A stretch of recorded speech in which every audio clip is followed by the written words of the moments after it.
Voilà, on a fait le tour de l'actu et c'est à toi de jouer maintenant, Moundir, pour ton coup de gueule et ton coup de cœur. Le jingle tout de suite, c'est parti. Pourquoi je suis corrompu, putain? Allez. Ah, vous m'avez fait un jingle. Alors, le coup de gueule, il est exceptionnel. Alors, écoute, là, ça fait pratiquement 4 jours que je suis ici.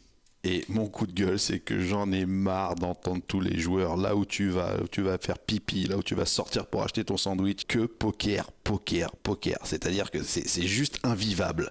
Tu comprends, c'est juste invivable. Et c'est vrai que c'est où tu vas, ça parle poker. Alors qu'on est là plus ou moins pour s'amuser, effectivement pour gagner.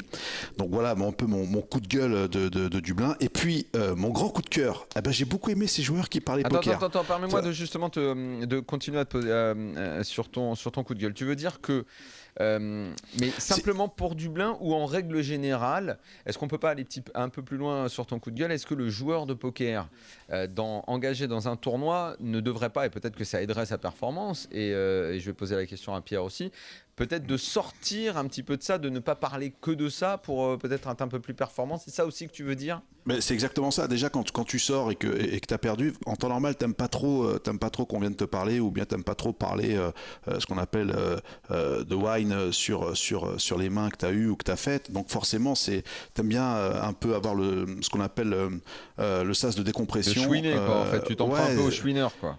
Voilà, donc tu vas te passer un peu d'eau froide dans les toilettes, ou alors tu vas prendre un tour, tu vas faire un tour dehors. Mais c'est vrai que les mecs ne parlent sans cesse des mains, mais des mains qui servent à rien. C'est-à-dire, en gros, plus ou moins, là où je pourrais valider la chose, c'est que effectivement, tu pourrais noter tes mains et aller voir effectivement ceux qui sont à plus de 5 millions de gains, et de leur dire, voilà, est-ce que j'ai bien fait ou est-ce que j'ai mal fait. Mais les mecs, ils se parlent. Est-ce que tu es sûr qu'il va te répondre, le gars?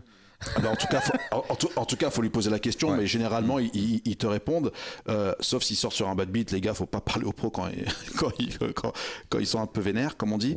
Mais pour le coup, si tu veux, voilà. C'est-à-dire que je pense que les joueurs, une fois qu'ils sortent, faut parler avec maman, mais faut éviter éviter à chaque fois de parler jusqu'à 6h du matin des mains qui servent à rien.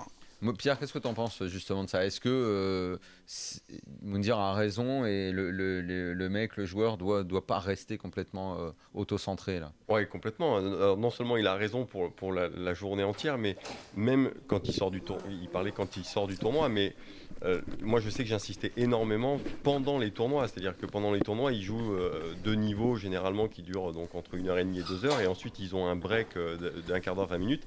Et il continue à parler poker pendant ce break, alors que par définition, un break, ça veut dire stop, on arrête. On arrête de parler poker. C'est compliqué ça. Est-ce que c'est pas plus facile à dire qu'à faire?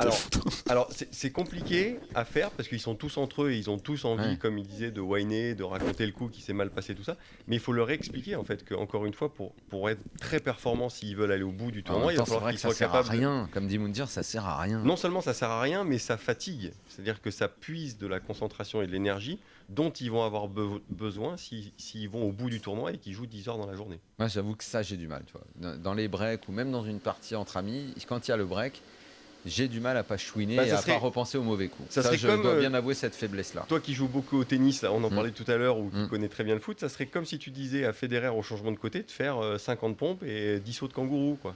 Ah ouais. C'est pareil. Effectivement, là. C'est exactement ça. C'est exactement ça.